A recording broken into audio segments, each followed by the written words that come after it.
you continue to block that doorway, you will be subject to arrest for disorderly NYPD officers warned protesters to clear the entrance to Con Edison's headquarters on Irving Place Wednesday afternoon. When several refused, linking arms and chanting, officers moved in, arresting 9 people for disorderly conduct. Lower bills, not rip-offs. The rally brought together activists and residents demanding lower utility bills and less pollution across the city. Gas-free NYC!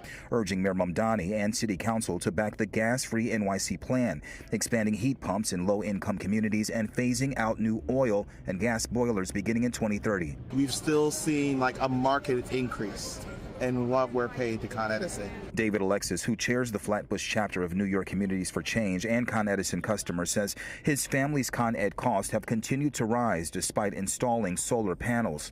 He says those bills have become another strain for his household as his wife is disabled and their daughter has asthma. Is yet another burden that makes it difficult to put food on the table. Organizers also called for public power and criticized Con Edison executive compensation, arguing more public funding is needed to help New Yorkers move away from fossil fuels. Private utilities to continue to profit. Graham Gale is an organizer with Food and Water Watch and says the group wants cleaner air, lower bills, and union jobs through wider access to heat pumps. New York City is suffering from a huge air pollution problem. Buildings are our largest source of air pollution in the city, and largely because they're dependent upon fossil fuels, which are also extremely expensive. Con Edison says it recognizes customers are struggling with rising living costs and points to discounts, affordability programs, and payment plans as relief.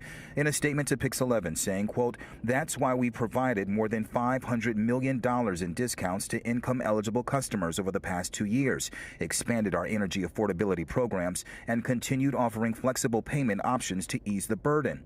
Last year, our Clean Heat program provided over $160 million in incentives, supporting more than 9,000 heat pump installations to help customers electrify.